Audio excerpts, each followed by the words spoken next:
આ મંદિરના જે ટ્રસ્ટીઓ છે શ્રી રણછોડરાયજી મહારાજ મંદિર ટ્રસ્ટ, એણે જે વિવિધ ધાર્મિક વિધિઓ છે, જે પૂજા અર્ચના હોય છે, એના ખર્ચની અંદર ડબલથી 4 ગણો તોતિંગ વધારો કરી દીધો છે.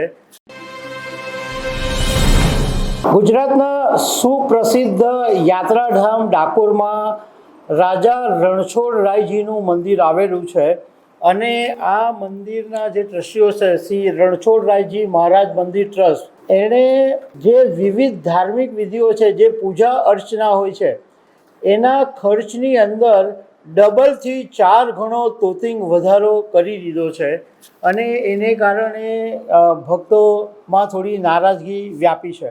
ડાકોરનું મંદિર એવું છે કે પૂનમના દિવસે ગુજરાતભરમાંથી બસો ભરીને લોકો મંદિરે દર્શન કરવા માટે જાય છે.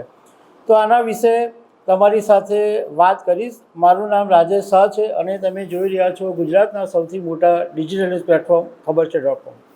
ડાકોર એ ગુજરાતના ખેડા જિલ્લામાં આવેલું ભગવાન શ્રી કૃષ્ણનું એક પવિત્ર તીર્થ સ્થળ છે અને અહીં એવું કહેવાય છે કે અહીંયા ભગવાન શ્રી કૃષ્ણ રણછોડરાયજી સ્વરૂપે અહીંયા આગળ પૂજાય છે અને એક એવી માન્યતા છે કે ભક્ત બોડાણાની ભક્તિથી ખુશ થઈને ભગવાન જાતે દ્વારકાથી ડાકોર આવ્યા હતા અને અહીં આવી વસી ગયા હતા, એટલે અહીંયા આગળ રણછોડરાયજીનું મંદિર બન્યું છે. ડાકોરમાં રણછોડરાયજીનું જે મંદિર આવેલું છે એ ગોમતી તળાવના કિનારે આવેલું છે અને મંદિરની હાલની જે રચના છે એ મધ્યકાલીન શૈલીમાં બનાવેલી છે. સવારે 6:30 વાગ્યાથી બપોરે 12 વાગ્યા સુધી અને બપોરના 4થી રાતે 7:30 વાગ્યા સુધી સામાન્ય રીતે દર્શનો થાય અને દર પૂનમે લાખો ભક્તો ડાકોર પહોંચતા હોય છે. પૂનમ ભરવા માટે એવું કહેવાય અને સુરત હોય કે અમદાવાદ હોય કે ઘણી વખતો મુંબઈથી પણ લોકો ડાકોર પૂનમ ભરવા માટે આવે છે.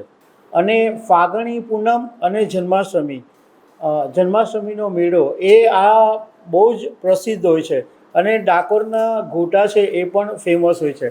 હવે શ્રી રણછોડરાયજી મંદિર ટ્રસ્ટે જે પૂજા વિધિમાં વધારો કર્યો છે એમાં પહેલાં શિખર પર ધજા આરોહણ કરવામાં પહેલાં ખાલી 610 રૂપિયા લેવાતા હતા, એને બદલે હવે 2500 રૂપિયા કરી દેવામાં આવ્યા. 52 ગજની વિશેષ ધજા ચડાવવાના પહેલાં 2500 રૂપિયાનો ચાર્જ હતો, હવે સીધો વધારીને 11,000 કરી દીધો. રાજભોગ મનોરથ માટે 3,900 રૂપિયા હતા, એ 9,345 કરી દેવાયા. કુંજ મનોરથ પહેલાં 5100 રૂપિયા હતા, એના 11,000 કરી દેવાયા. અને તુલસી વિવાહ વિધિ છે એ 25,000થી વધારીને સીધા 51,000 કરી દેવામાં આવ્યા. હવે આમાં ઘણા બધા જે નાના માણસો હોય છે એ પણ પૂજા વિધિની અંદર ભાગ લેતા હોય છે. મોટા ને પૈસાવાળા ધનિકો છે એને ફરક નથી પડતો, પરંતુ જે નાના લોકો છે કે જે શ્રદ્ધાથી પૂજા વિધિ કરાવતા હોય છે એના ગજવાને આ એક મોટો ભાર પડી શકે છે. ટ્રસ્ટીઓએ ભાવ વધારો શું કામ કર્યો એનું કારણ જણાવ્યું નથી, પરંતુ એવું માનવામાં આવી રહ્યું છે કે અત્યારે બધી જ ચીજ વસ્તુઓના ભાવ વધી ગયા છે, એના કારણે ભાવ વધાર્યા હોઈ શકે.